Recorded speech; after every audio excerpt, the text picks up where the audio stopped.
Welcome back, everybody, to Game 2 of KIS versus VirtusPro after what was one hell of a marathon match in Game 1. After 70 minutes, it finally came to a close. VirtusPro ended up surprising us and being able to take the late game, despite, I would still say, it was a slight disadvantage, but just one bad team fight was all it took from KIS, and VirtusPro were able to take a serious control and just head right into the throne. So that's going to be it.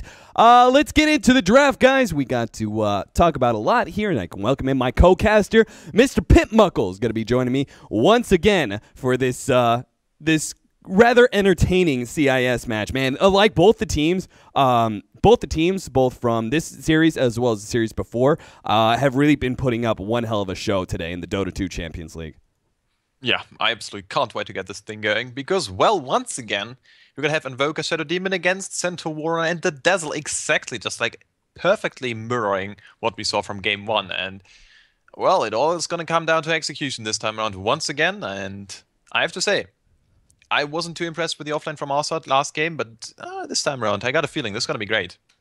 Yeah, it's interesting that we see the exact same opening as we did in Game 1, which is the Invoker Shadow Demon going the way of KIS and the Centaur Dazzle going the way of VirtusPro. So not much changing so far in the draft. We are going to have slight differences as we go into the banning phase, though, because we've got Templar Assassin as well as Viper being banned out by KIS, fearing that the Viper was just doing a little bit too much work last time around, and it's going to be the Mirana and the Treant Protector taken out by VP. Godlike's Treant Protector certainly did a large amount of work in Game 1. We're going to see a Luna pick up here for VP.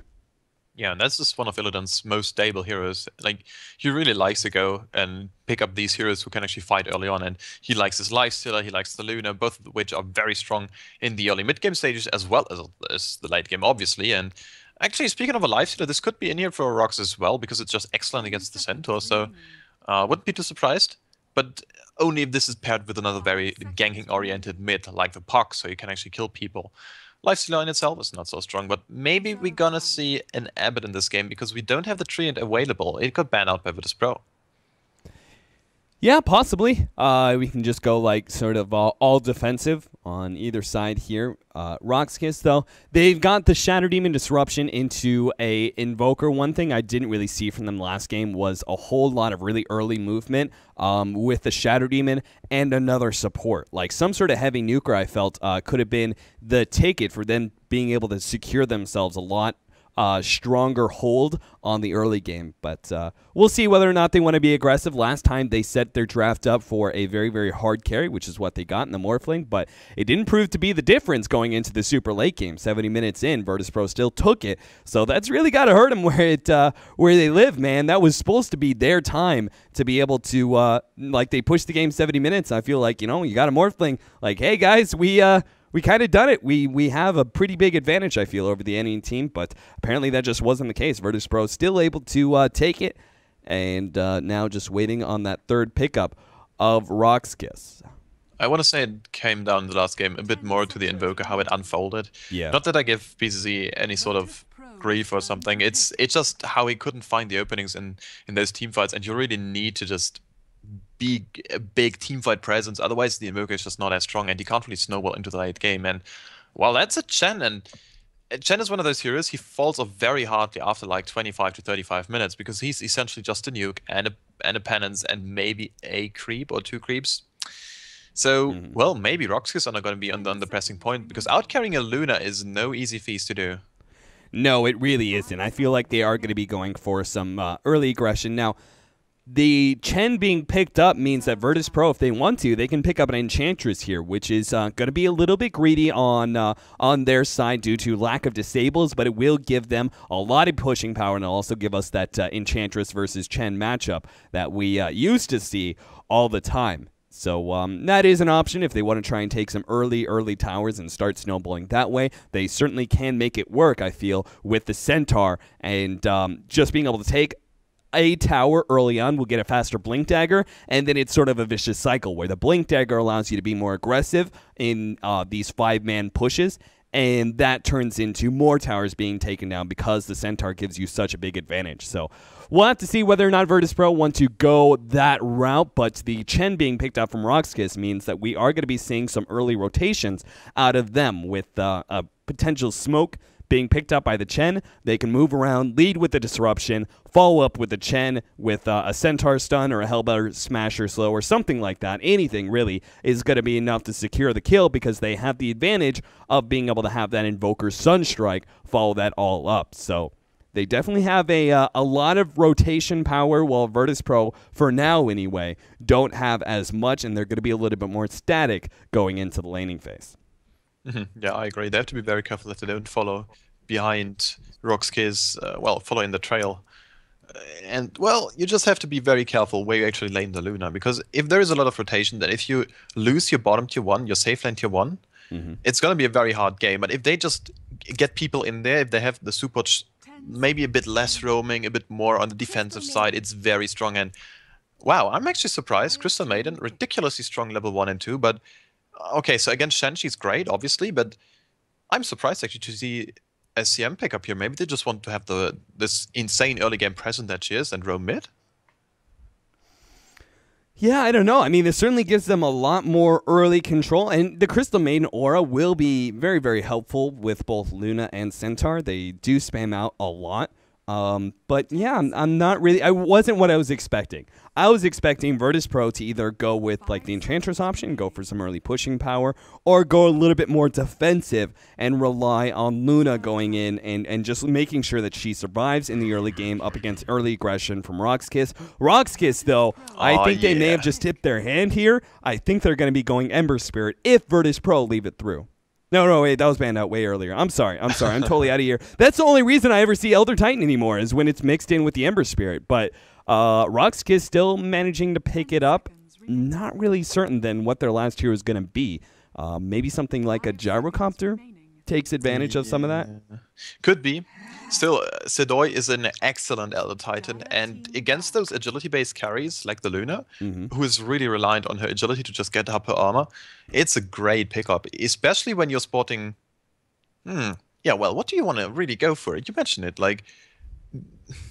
The Spirit is banned out, so what do you freaking go for? I mean... Yeah, I'm not entirely sure. Like, I feel like they have to go for some early game fighting power, but it's going to be tough because VirtusPro are not really lacking too much in that regards. You do want to BKB up for Luna, but once that is there, they do have some significant 5v5 team fight power. And depending what they pick up for their mid here, I'm kind of aiming towards a Puck with the Storm Spirit banned out. I would have loved to see a Storm Spirit, mainly because his pickup potential would have been really strong here with the Centaur.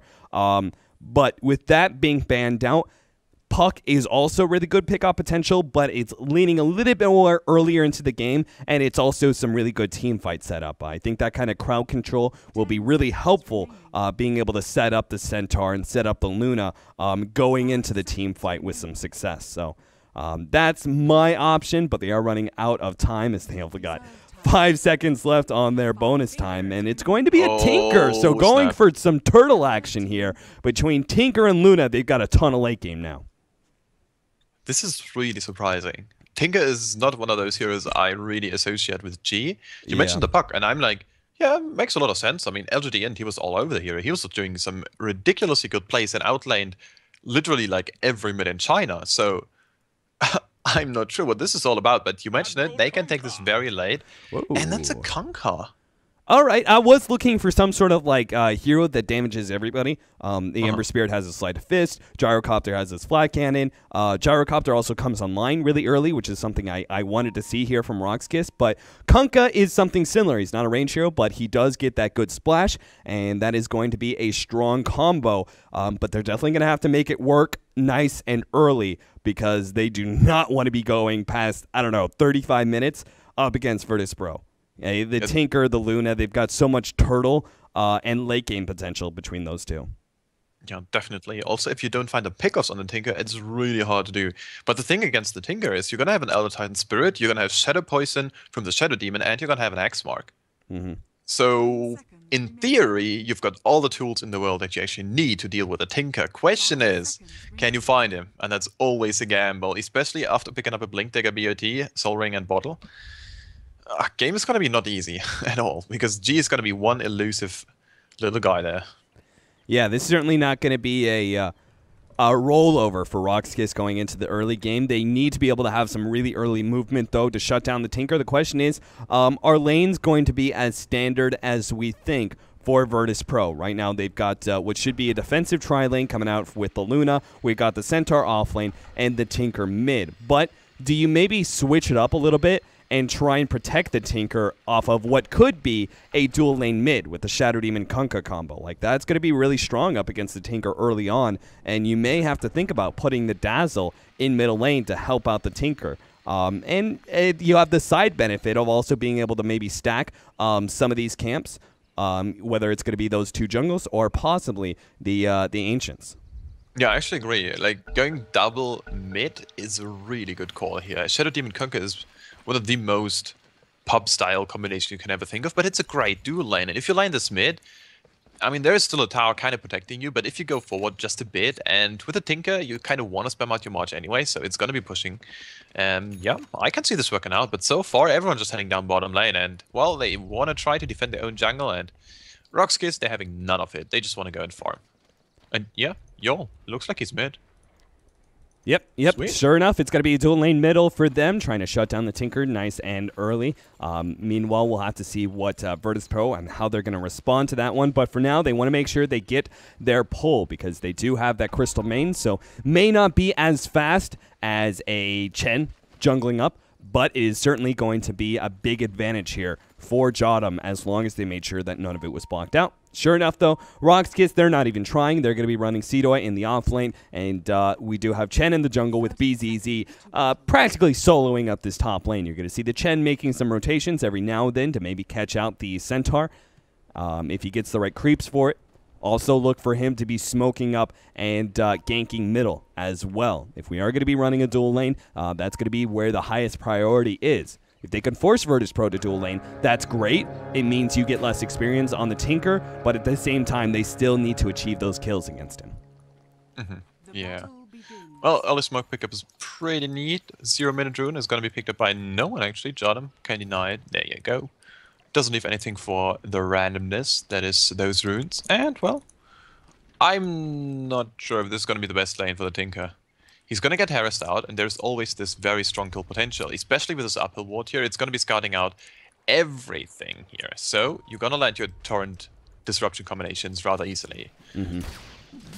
Yeah, I'm not feeling it so far. Immediately, they get one creep and immediately go for the disruption torrent combo. He's slowed up by that torrent. Good body blocking here with Yol. I think he wasn't actually microing his hero. I think it was actually just sitting there, not right-clicking, but it was still worth it, man. He got a lot of extra damage there on God because of that. So well done there by Yol. They can continue this now. The question is, what does VirtusPro do to respond? Like, Crystal Main right now is full-time jungling, but if she does that and the Dazzle goes middle, because I don't think Crystal Main can be babysitting God. They need something that is going to be able to heal up this Tinker. I don't think just simply frostbiting and slowing down the enemy is going to give you enough of an advantage because they're just constantly going to be pushing up against you. So I feel like Crystal Main, if she's going to continue jungling and the Dazzle goes middle, this leaves a wide open lane here for Seedoy, which is exactly what you want to see. Like, Elder Titan is not a very strong offlaner. He dies a lot. And because he has no escape mechanism, and he's also not the tankiest hero in the world. So it's relatively easy to get kills, but if he's 1v1 versus this Luna, it's going to be a lot easier for him to get in those early levels to make that mid-game impact. I don't think the Luna can stand the harass coming out from the Astral Spirit and the Soul Ring just spamming it out. Yeah. It's really good, especially when you're like level 3 or something. It's already a lot of damage. So yeah, maybe this is just how it works, and they're gonna sacrifice a bit of mid farm and just count on the fact there is gonna be a march up. But we already saw it, like in the post there was a drawing like, okay, you know what, yo, you can just go like this way and just try to get the bottle, and if this happens, this is gonna be a ridiculously one mid, and this just can't happen. And I'm not sure. I mean, Jotum is now in this sort of jungle here, and he can just ferry down the courier like this way here, but it's still, I don't know, it's gonna be such a hard lane. It all comes down to the Luna. If she can just find ridiculous amounts of farm, then this game is gonna be great. Otherwise, well, it's going to be hard. Yeah, they're already pushing in this bottom lane into Seedoy. He's going to be happy with the experience he's getting. Looks like NS is here to stay. Crystal Maiden may make some rotations into this lane, but with the intelligence loss that Crystal Maiden received from last patch, you do kind of need as much mana as humanly possible. So he can't be just coming into middle and throwing down spells willy-nilly. He's going to have to use most of this mana just purely to jungle so he can get those levels. So again, he's not going to be the biggest impact, and we could see Tinkers being forced out. Do we have any stacking going on? I thought Jotum was going to be stacking up Ancients. Instead, he's trying to secure the rune, but it's not going to be there, as it is bottom illusions. How's the top lane doing? We do have BZZ, who's going to be going 1v1 up against Centaur. Jotum. He's getting Soul Catch, and look at the damage just from the right clicks from his own Sunstrike? illusion. Sunstrike! Not going to be able to land. Jotum doing the smart thing there, not continuing his movement downward. Very smart, yeah. You just got to dodge that somehow. And yeah, top lane, it's actually looking kind of okay for both sides, I would say. BZZ, he's kind of to be expected to get a lot of farm. And Arsat is also getting quite a bit of CS. He's on 6 CS for an offlaner. That's pretty fine. Yeah, absolutely. Absolutely. Oh, we do have Chen coming in from behind, trying to catch out Arzard, who is getting low, but the Cold Snap will run out eventually. And Arzard is just going to be led on a long chase around the jungle. We do have the rotation. Looks like Yul is going to try and help out his buddies. Centaur is trying to tango up as much as humanly possible, but even if he goes down here, there's going to be a lot of wasted time for them. Goblak doesn't want to get stunned here. Now the disruption. Follow up with the Centaur stun. No, it misses, and now it's going to be turned around, but he's blocked. Double Edge commits suicide. Well played by Arzard, all because they missed that Centaur stun from Goblak. If they'd been able to land that, I think they could have killed him before he would have been able to double edge. That was a big deal that he didn't get killed by Rock's KIS. This would have been the first blood. This would have been so much experience and a lot of gold for the supports, which would have equaled boots and everything there is to it on the early game stage. Yeah, this is, by the way, a bug. It's going to be fixed very soon. It's going to be amazing, and, well, can't wait to get the 6.81 patch. It's just ridiculous. Also, Sedoy can't really find his soul ring. It's rather interesting, but this is just NS just starting him out. Yeah, he's about to get it right now, and has a little bit of regen to be able to use it as well, so he's going to be all right. What in the world? What the hell kind of bug is that? I've got the tryout hero build just coming out of nowhere. That's interesting. You might want to restart or something? What the hell? All right, well, it isn't that it isn't that big of a deal right now. There it goes. It goes away now. We do have Smoke up. We have Goblak as well as Yul making a rotation into this bottom lane. Seedoy is being chased away, and it looks like he may go down as the Lucent Beam should be enough to secure the kill, and First Blood going the way. But now we have that rotation coming in, trying to catch out Illidan, but Yul not quite in time. The disruption will be able to land, and this should be a kill. As long as Centaur stun lands, Sunstrike followed up, and nicely done. They may have given up First Blood to VirtusPro, but it was well worth it, I think, taking down that Luna a notch. Now top lane, Centaur is getting aggressive on BZZ, but a Quas Invoker is not something you're going to easily kill. Absolutely. He's just way too tanky with this whole regeneration. 14 HP regeneration with a tango. That's way too much. Also, speaking of Luna, just picking up a Hand of Midas. 5 minutes in, that's pretty good timing until the first use, just around the corner. Oh, actually, she used it, right? No, there she goes. She's going to use it very soon anyways. But they're just giving some small skirmishes up here in their own jungle, and they'd really have to stop this. If Goblak and Yol can just farm the enemy's jungle, this opens up the whole map way too much. And now that they're going to be going here. Goblak is in a hell of a lot of trouble. Nice defensive disruption, but is it going to be enough? No, it absolutely isn't. Illidan, it's another kill for him. He's not 2-1.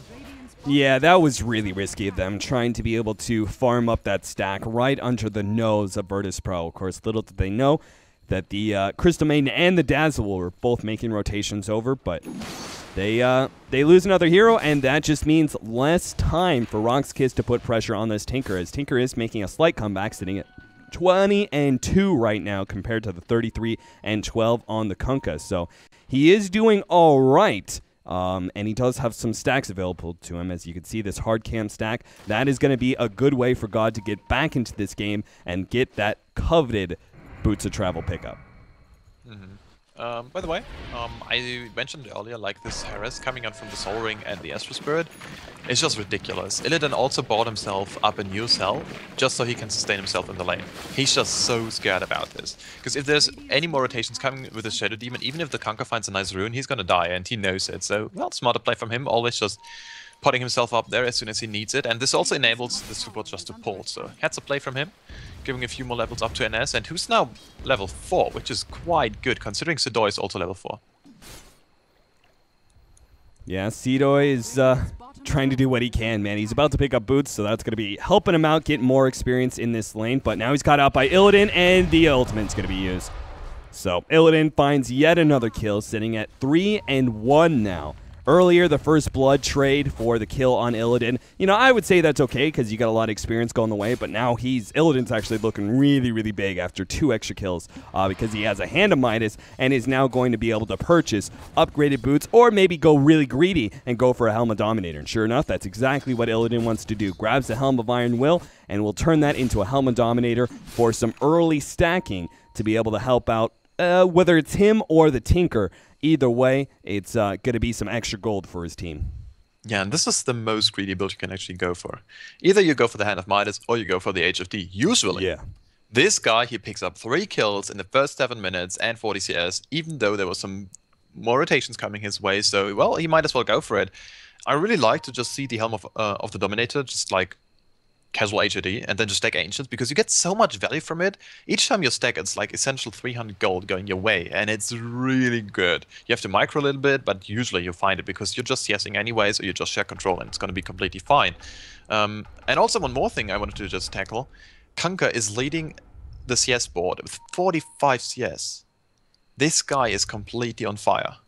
Yeah, he's totally free farming this lane. Tinker has been forced back, spending a lot of his time jungling and that sort of thing. So it's pretty much a free farm lane for Uranium due to the fact that God has to be real careful. Now, he does have level 6. He's got level 3 March of the Machines as well as Rearms, so he definitely has his farming mechanism up, but he really, really needs that Boots of Travel, and that's going to be heavily reliant on Ancient stacking, and he doesn't really have the room to run over there and do that right now. So maybe supports need to help him out. Maybe it's just going to be that Helm of Dominator that is going to do it. We do have a Midas already finished up by Illidan. We talked about that one, but the one we didn't talk about is going to be the Midas picked up from BZZ. A little bit more delayed because he did go for boots as well as a Ring of Bacillus. He's fighting up against this Centaur, and he wants to be able to have some sort of lane control, but eventually he does go for that Hand of Midas that will give him a lot of extra gold and experience going into the mid game.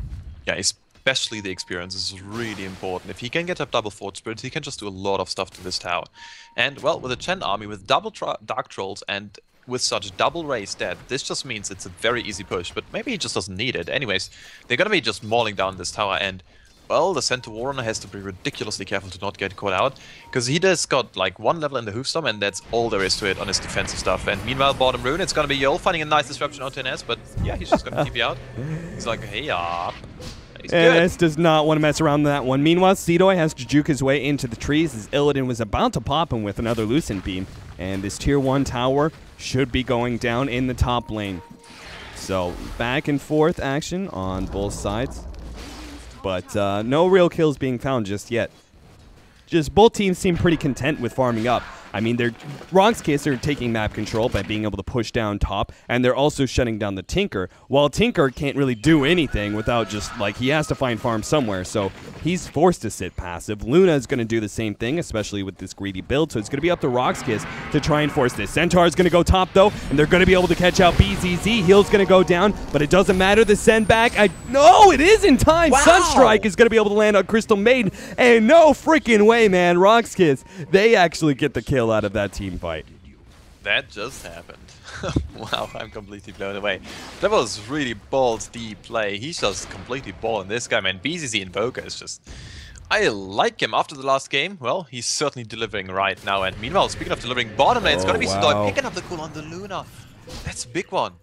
That was huge. Sedoy being able to pick up a kill on the carry. Oh man, Elder Titan's got to be so happy with that one, especially since he was dealing with so much harassment from the Luna and didn't even need the ultimate for that one. As you can see his build right now, he's going for a 1-3-2 build. So he does want that 1 level of Stomp, and I do agree 1 level of Stomp is actually really important, but at the same time, Earth Splitter, he doesn't really need it yet. He still wants to get Astral Spirit. He still wants Natural Order maxed out. yeah, the HP pools just aren't that high yet, so you might as well go for 1 level in the Stomp and no level in the ultimate. What we sometimes see, especially from the likes of Ohio of Team Titan, they actually just don't like the Stomp at all. But if you have a Tinker, you want to stop him BOT.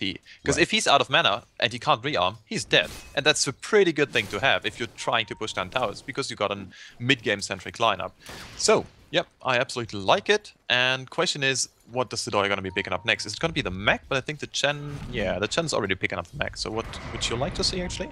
You know, I don't really think he has the time to build into a pipe, so maybe, I know there's already drums picked up by Kunkka, but maybe he just goes for some small stat items, goes into drums, eventually BKB. I'm not sure if a pipe is really going to be up in time. It'd be nice against a lot of this magic damage coming out from the Centaur and the Luna, but I'm still not convinced. I think that this Elder Titan is, they're like, Roxkiss want to be 5-manning. They want to be 5-manning nice and early. Centaur Ultimate's going to go down. They wanted to be able to chase down BZZ. They will get that stun and the slow. Now the Sunstrike will be able to hit Jotum, and they will get a trade there. Support for an Invoker, but honestly, in a 3v1 scenario, that's the best you can hope for. So well played by BZZ, and on top of that, they do get that middle tier 1 tower that was being pushed in by the Kunkka and the Chen. In the meantime, though, G was kind of being bullied out of his own jungle by Yol, because this guy, I don't know how he does it, but he's playing literally a core right now. His Shadow Team is completely on the mark. And G, you just see him, like, he's forced to come back to the lane, and then he wanted to go for the jungle, get some XP there, and it just didn't work out at all. And there's a whole freaking zoo by Gob, like, he just, wow, where are they going? They have to either like get kills on the Tinker right now, or they take a lot away from the map, which is Roshan and that last tier 1 tower bottom. Boots of Travel will be up soon on the Tinker. They do not have the best ganking lineup. So normally, like in this situation, it's either heavy ganking on the Tinker or it's pushing. You need some sort of advantage before the Boots of Travel is up. So I like what Roxkiss are doing right now. They're much more of a stationary lineup. They are more powerful in pushing rather than ganking. So I do think this is the best idea. They're going to take Roshan. They're probably going to head directly down to that bottom lane. They only need probably 1 hero. Well, hold up. They're going to smoke.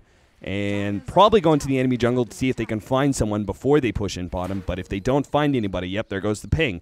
Take down this tier 1 tower. They do need to leave 1 hero in middle to make sure that this middle lane doesn't push in too much. But as I say that, Forge Spirits, they're good enough. They're like heroes, man. Jotum may get caught out here. He's going to run right into the Dark Soul Summoner, surrounded instantly. And Jotum will get blown up. So Roxkiss do find the pickoff they were looking for.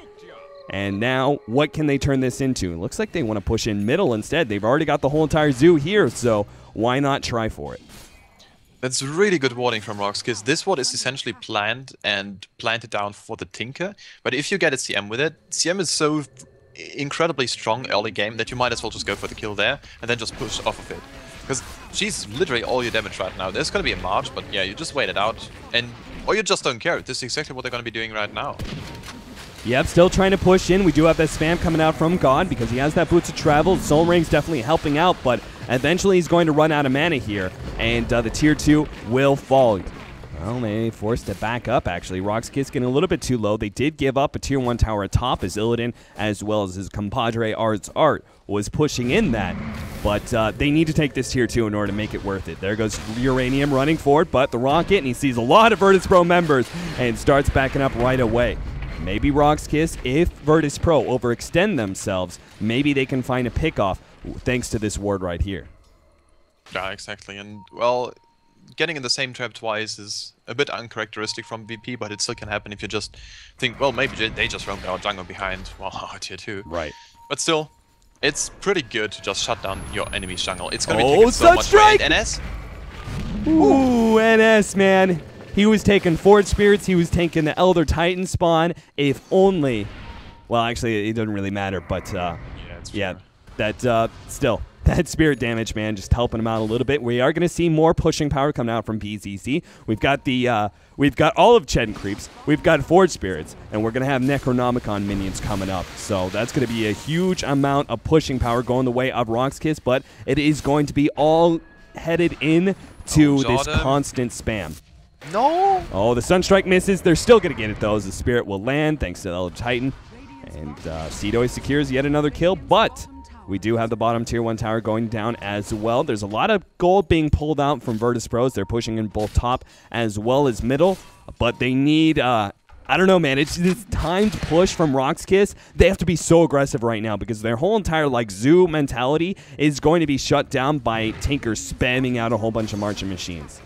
Exactly. They have to be very unpredictable. Maybe smoke in and just push out all the lanes at the same time. And against the Tinker, that's very hard to do. But maybe just go pick off NS. He's gonna have his ultimate ready to go. But look at those guys already dropping. There's gonna be... No, it's just off the mark. It's such a close one. Oh no, could have been 2. But well, in the end, they get a tier 2 at least. 50 minutes in. Yeah, that's what I want to see. Seedoy, Oh, that's the item pickup. Blade mails, man. That is how you're going to shut down this Tinker. When you're picking up such a huge gold advantage, everybody can pick up a blade mail if they want. They've already got the, I'm sure you're going to commit to the critical on Kunkka, as you know, that's really the only build for him. But if he wanted to, he could double blade mail up with Seedoy, and they could just run right in and brace the marching machines. Love the marching machines. It will only get you kills on the Tinker. Absolutely. It's ridiculously good. Especially when the Tinker is sitting in Fountain and you still kill him. It's always such a nice giggle. And then you're gonna have like the double heal from the Chen. That's pretty good, have to say.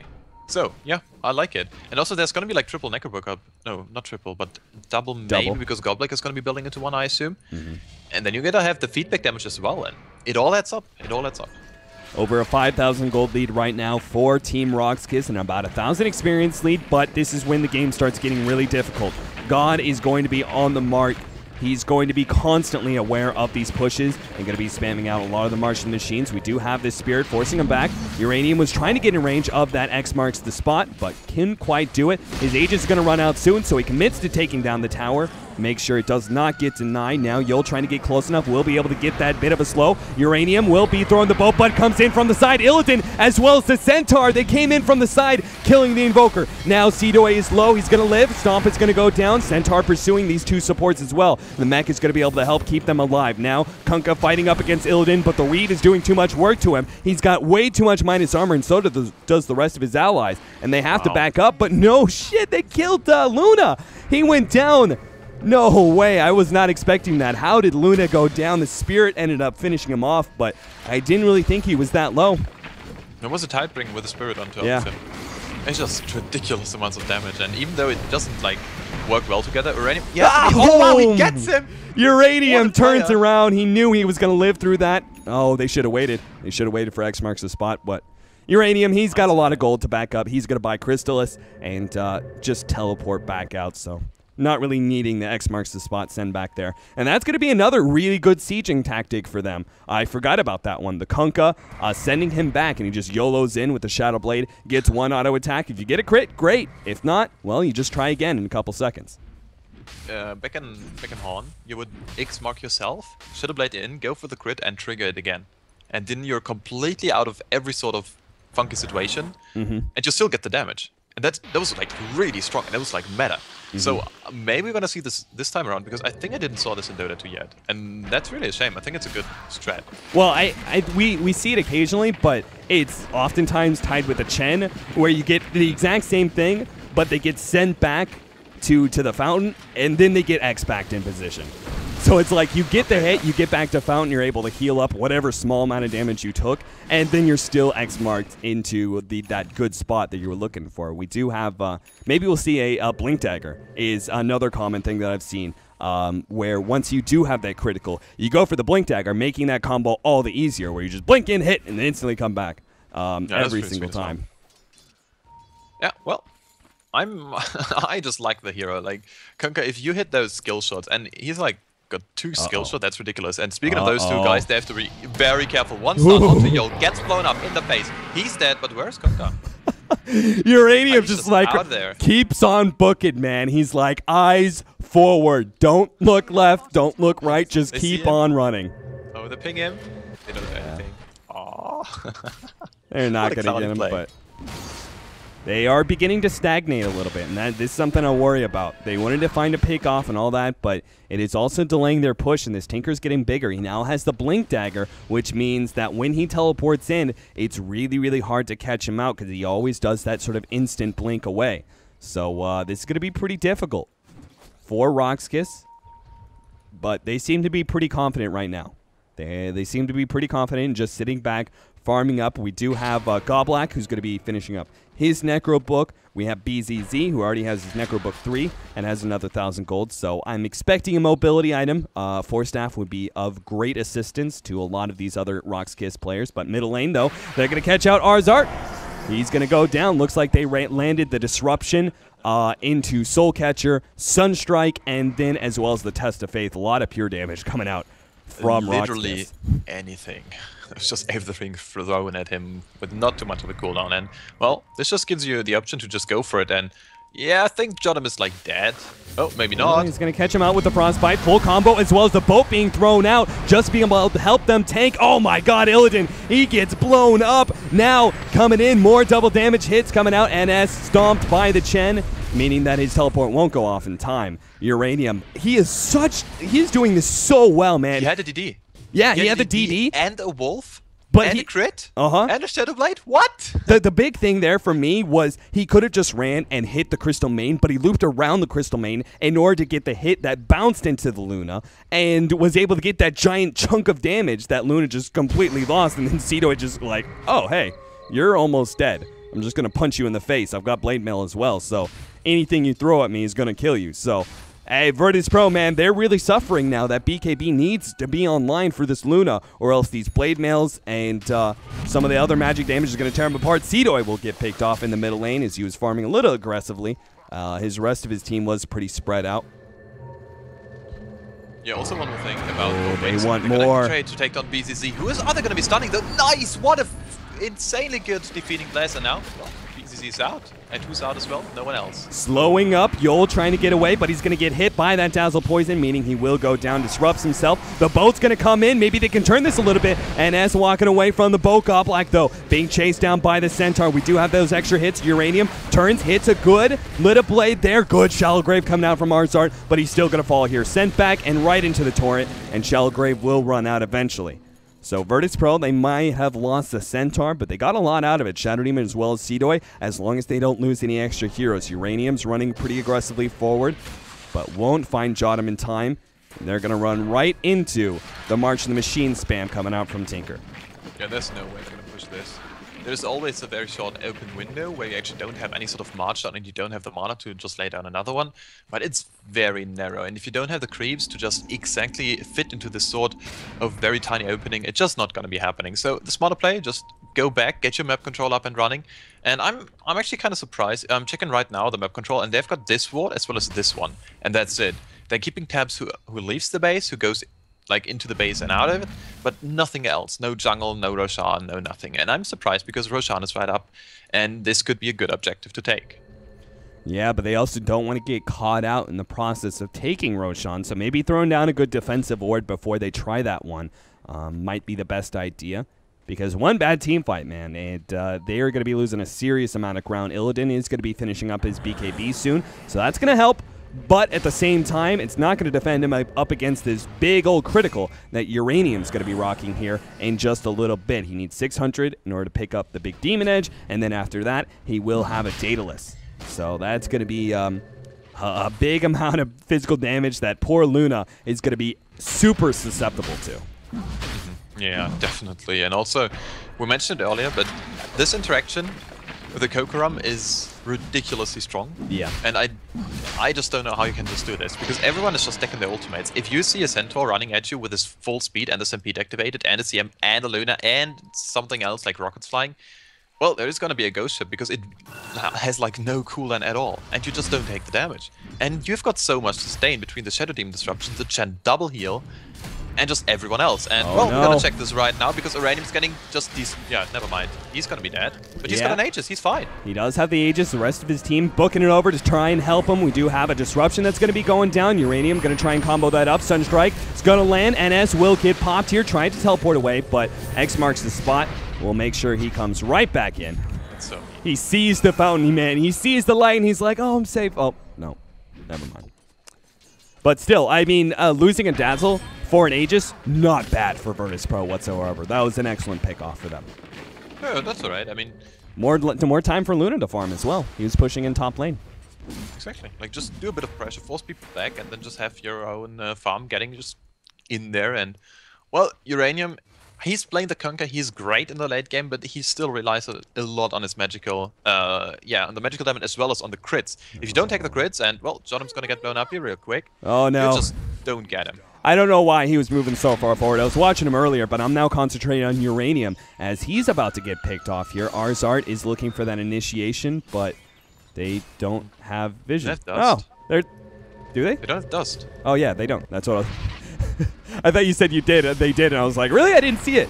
Oh, no. Stomp, not able to catch out God. He's quickly able to blink away. This Tier 3 tower, though, taking a lot of damage. Illidan comes in, cold snapped, and already Tier 3 tower is down. Rock's Kiss, their lineup is pushing in nice and hard, and these Necronomicon minions are going to go down soon. This poor Tinker, man, he's going to be having a hard time with that one. Centaur blinking forward, not finding what he needs. And oh, Arzart uses double edge to kill a melee Necronomicon minion and practically falls just from that. Godblack, he's going to die here from God. Maybe not. He's out of mana and being forced back. The Meteor will be able to finish him off. Necronomicon minions making the difference there with that mana burn. And a mega kill streak going the way. And the Sunstrike lands by BZZ. And I'm threatened to say GG call is going to be coming out as VirtusPro unable to keep Roxkiss out of their base. Roxkiss with an excellent, well-played strat, and you can see it here. Now Arzart going to be topped up into the torrent, but Arax is going to go down. And man, Roxkiss just executed this lineup so well going up against the Tinker. The Kunkka last pick was a huge play by them. It went into the Tinker, which is still fine, though. They had such a good sieging lineup, and then their item builds after that. Going in for the Blade Mail for Seedoy, and then the double Necro Books, man. You might have a lot of spam as the Tinker to be able to keep the heroes back, but you got a lot of damage returning right back to you. So it's just really making it so the God can't really deal with these pushes as well as he'd like. Yep. Well, thing is, if you pick up more Daedalus right now on the Kunkka, it's like worse because it's like a proxons. You can't crit twice like on top of each other. So you essentially, if you crit twice, quote unquote, you don't get the full crit. I mean, you still get it, but not like twice and stuff. So I'm not sure if picking up more Daedalus right now is going to be the right call, but it's still a ridiculous amount of damage. And if you have like 2 Daedalus, you're gonna find crits in the team fight eventually. Ultimate's gonna be able to land on 2. Now the boat coming in, but now Luna actually turning around, trying to kill Yol real quickly. Good disruption. And Illidan kind of trapped out, but we have the Tinker already being able to kill the Chen, as well as that pesky little Shadow Demon. Illidan's gonna get caught out eventually, though. He's got no BKB to save him, and there goes that critical. Good hit coming out from Uranium, and they secure that one. Back at middle, though, we have the Tinker trying to help out his ally. Jotam's just being chased by the whole entire zoo. He blocks up a little bit. Then now they might tick out from the March of the Machines, not in time, as actually the Seedoy coming in, and now God is going to get caught out. Oh no, Uranium found him, and he will be able to last hit him down. Just one more auto attack, or Seedoy with... Got a charge. Oh no. Yeah. Oh, man. Uranium. He's not going to get there in seriously? time. Oh, the one hit. No! He needed the angle a little bit differently. I think that one shot would have killed the Tinker, but he doesn't quite get it. 3 heroes in exchange for 2. Not a bad play for Rock's Kiss, but they need a lot more if they want to be able to take down that second set of racks. We do have Dagon 2 being finished up by the Tinker, who made a damn good play in that team fight, man. He used a lot of March of the Machines, was able to kill 2 of the squishier supports, went out, came back in, spammed some more, and fortunately he was able to get away from Uranium just in time, but that was one hell of a risky team fight for VirtusPro, and every single one after that is only going to get worse, as Rock's Kiss are not going to be letting up anytime soon, I feel. Yeah, now picking up a BKB on the other Titan as well. Those items are flying out, and even what? Another broadsword? Is this going to be crits for Seedoy? No, he just sold it. Never mind. He just missed Bart. Okay, it's going to be completely fine. I was questioning the sanity of Seedoy there. Well, what do you think he is going to be going here? That's actually a good deal. If he can, yeah, exactly. Like AC would be optimal. Absolutely. Yeah, that's what I was thinking too. Gives you more pushing power, more power for the Kunkka and his auto attack. But they don't have a pipe. You could go pipe as well. Yeah, if I was going to go pipe though, I would have said like go pipe a lot earlier. I think you've kind of given up on pipe. It's still going to be strong, don't get me wrong, but it's it would have been most effective really early on. Seedoy, he's going to throw down a stomp here, but he's being surrounded by 3 heroes as the Tinker comes in, and there goes that burst damage with the Dagon. So God picking up now a killing spree, and that's probably going to be another level of Dagon if he wants to give up on his buyback. Now pushing into this Tier 1 tower, but this is pretty aggressive of them, considering the fact that Roxkiss certainly do have a lot of pickoff potential. Yol, you're seeing it right now. He's going to start going in on the Luna, popping the BKB, though. Illidan is committing to taking down this Tier 1 tower, and Yol is just kind of dancing around. He does have a Blink Dagger. Centaur Ultimate's going to go off, but he's going to blink in time, but he's still surrounded as NS is going to catch him with the slow. Yol, he's got nothing to be able to stop this, and Gem is on the tech, and all of a sudden, VirtusPro are making a very, very good comeback here. They're finding all these pickoffs, and Roxkiss aren't getting anything out of it. They try and push in this top tower, but Uranium is only going to do so much before God arrives. Illidan, oh no, we got blown up at bottom. Yeah, that's a big kill though. And there's going to be a scythe up onto BCC as well. Like, he just picked it up. And that's really huge, because having those scythes up, especially for the Tinker who doesn't go for BKB, it makes no sense. And well, Lincoln's... Though the ward is seeing Uranium right now. They're going to see if they can catch him out. Jotum throws down one counter ward, slows up Uranium a little bit, but they can't quite get in range. They need something a little bit more. They need a Don't dust. have Disable. There's no way they're going to catch him. Yeah. Jotum just was never going to get in range of a Frostbite. Whoa. And he was just always going to be outranging those counter wards. Seedoy now making a movement over. We do have Sunstrike, not going to be able to land, but Seedoy, maybe he can catch somebody out with a, possibly even an ultimate to be used here, but doesn't go for it. Oh, BZZ doesn't quite catch the Tinker. Not in time. He's tasted, though. He's going to try and get a couple of kills here. BZZ getting low. Jotum pops the ultimate. It's doing a lot of work, but the torrent comes in at the right time. Good defensive disruption as well. We'll make sure they kill everybody here. Now, Yol trying to get away. God, he's doing a good amount. Pops the Yules. Now going to try and blink away real quickly. Gets it in time. Now can he keep on going? Illidan pops his ultimate with the BKB. Trying to make a turn, but most of the damage being soaked up. They do get Godblack in his Chen and will fall. And Illidan getting low, though. Gets hit by the Deafening Blast. The rest of the creeps trying to chase him down, but unable to secure the kill. Sunstrike, though, not going to get it. Illidan was not running backwards far enough. It was still really good, I would say. Like, the Coco run, once again, saving the whole day, because Yol was just tanking down Luna ultimates. Like, there was no problem at all with it. And in the end, well, there was this damage was still being done to him, obviously, after it all ended. And also BZZ, like, nearly just baiting the bullet there. He was going in super aggro, and, well, you can't do this if you're just getting the dot damage from the Coco run. But, you know, still, it's kind of a... Wow. Oh, my God. Did you just really do that? God, I was looking at the gold graph, and he actually blinked forward, picked off, all because of that ward that we were circling earlier. Gives him the vision to pick off the Invoker. Now, Arzart slowed up by Yol, and he's trying to get his Blink Dagger. They're trying to take him down, making sure he can't blink away. Centaur Ultimate being used. Defensive disruption, blinks up. Can they possibly chase? And the rest of VirtusPro are on their way. NS, unable to get the slow, is on cooldown. Seedoy pops the ultimate, but a two-man stomp from Arzart. Here comes that boat coming in, but Arzart kept alive by the Shallow Grave. They might be able to take him out here. Seedoy sitting nice and big, killing now that poor Crystal Maiden, but he will take out his Illidan. Is going to be able to chase him down. God picks up that kill. Arzart was able to stay alive. And the rest of Roxkiss feels like they're falling apart, man. They took that early set of racks, but the full-on turtle, and now we're getting into late game for VirtusPro. That is keeping them alive. Okay, so Kunkka, he finished up his BKB like, I don't know, what, 5 minutes ago, and they were fighting constantly. He didn't even have time to just put it in the courier and just use it, or even pick it up. So that was a bit unfortunate for the set of Roxkiss. I feel like with the BKB on the Kunkka, he could have just stand his ground. He's got 2k HP, 7 armor, that's kind of okay. And he's got so much damage. If he crits once on some people, they just have to go back into the base. And he even can pretty much one-shot the CM. So, BKB, big pickoff.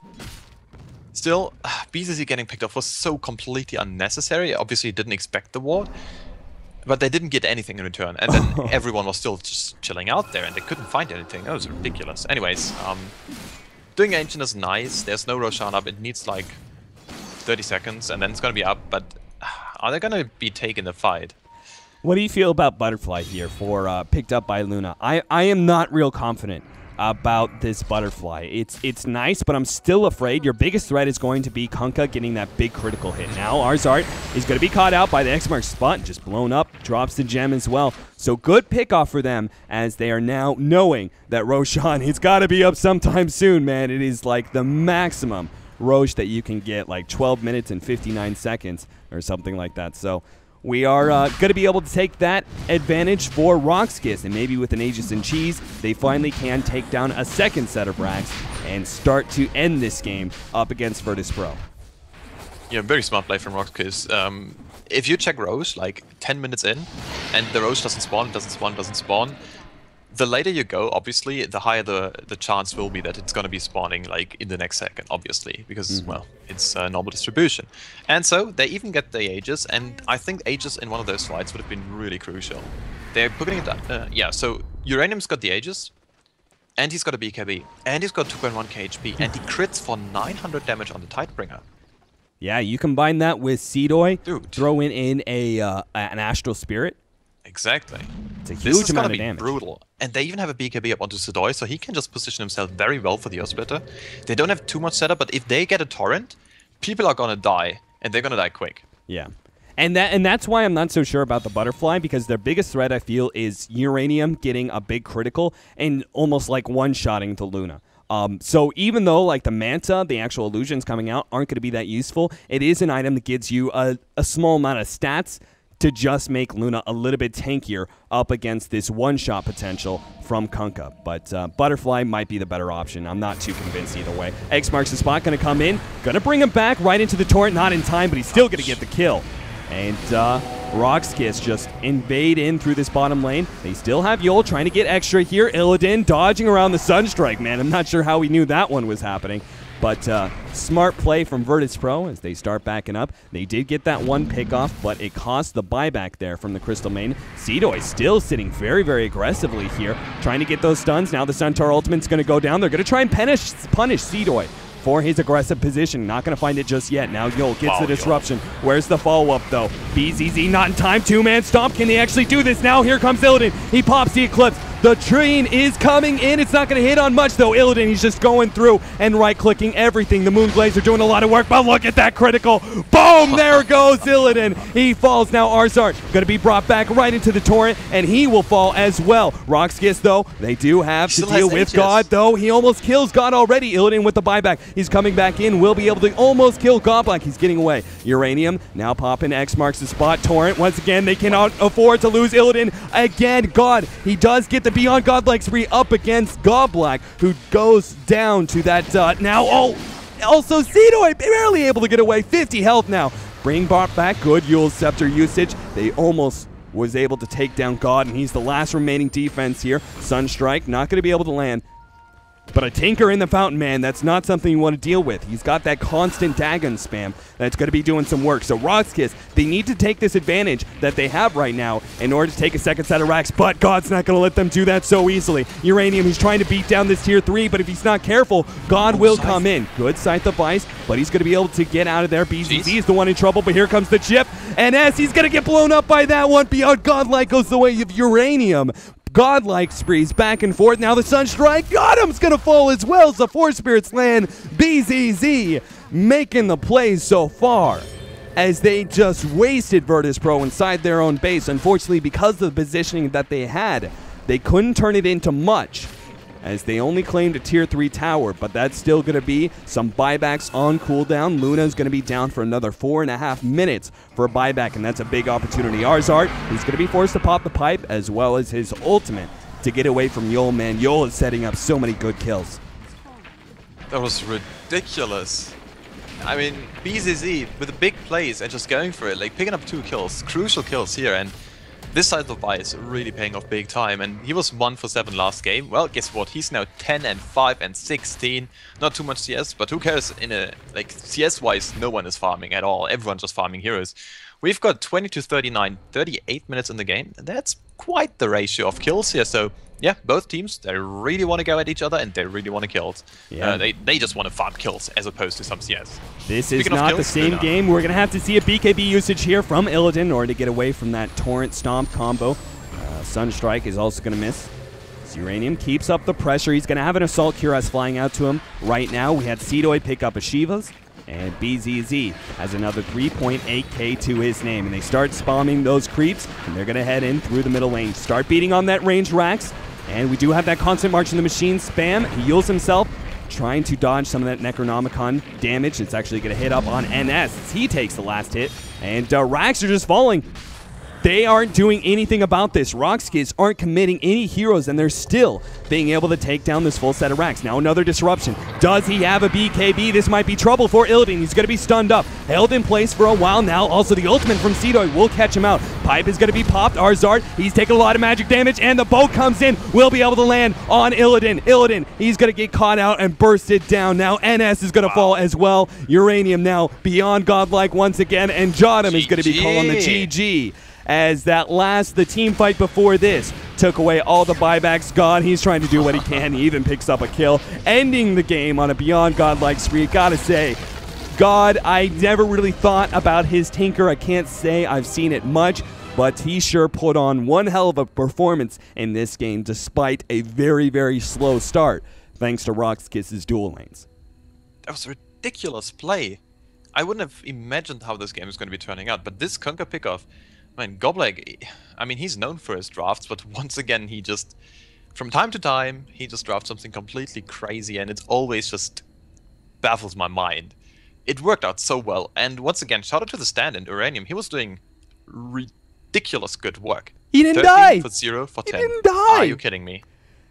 And he also died twice in the last game, I think, on the Morphling, like for the first 60 minutes or something. This is insane. This guy is a god. Yeah, this guy is doing a ton of work, man. I think he's got a lot of potential. If he chooses to go the competitive route, he could be one of those stand-ins who doesn't really think about it, but he certainly put on one hell of a performance here as the stand-in for Roxkiss. But that's going to be it for tonight. That was the last game. These are all two-game series, so there will be no third game. Roxkiss managed to tie it up 1-1 after losing the first game up against VirtusPro at that 70-minute mark. So that's it. Pimpmuckl, you got anything to pimp, sir? I got something. Yeah? Real quick, because I'm seeing a lot of people on the Dailymotion chat, actually. It looks like Twitch is actually down, but guys, you can watch the game in the client on ESL. There's still Game 5 going on right now. You need to go to Community, to the Pro Team list, to Fnatic or Cloud9, click on one of the plays, and click on Watch Game. And then you can actually watch this game in the clients. Twitch is apparently still down, so... Yep, this is how it works. Thanks so much for watching. It was a blast having me, Cap. Thanks for just inviting me, just having a good time and stuff. Great CS Dota. Once again, how can anyone say no to this? And guys, if you've got any time to write me some feedback, it would be twitter.com/PIMPMUCKL. I'm very happy, and I read each and every tweet you guys are going to give me. So that's it for me. Signing out. All right, guys. Thanks so much for tuning in. My name was Capitalist. You can follow me at Dota Capitalist, and we will have more D2CL action. It is pretty much every single day that we are going to be having the Dota 2 Champions League. So more will return tomorrow. And on top of that, we also have ESL 1, which Pimpmuckl was already talking about. Be definitely sure to check that out. Again, the tickets are going to be online. Both tournaments, D2CL as well as ESL, put their tickets in quite some time ago, but obviously we have not had a patch in a very, very long time, so that is why there are no tickets for these matches. They're going to be showing up here very, very soon as the next patch comes in. Patch. So, patch right now? Game plan is out of date? Yeah, that sounds about right. It's happening. Yeah, it was supposed to be happening. So cool. Patch is gonna be coming out, guys. Be sure to check that out tomorrow. It looks like we do have a match that is gonna be between Alliance and MYM, as well as Relax versus Evil Geniuses. You'll definitely want to be tuning in tomorrow. It starts at 18 CET, and then the second match obviously gonna be happening at 20 CET. So be sure to tune in for that, and all other information are going to be over there at joindota.com, and we'll see you guys tomorrow on the live stream.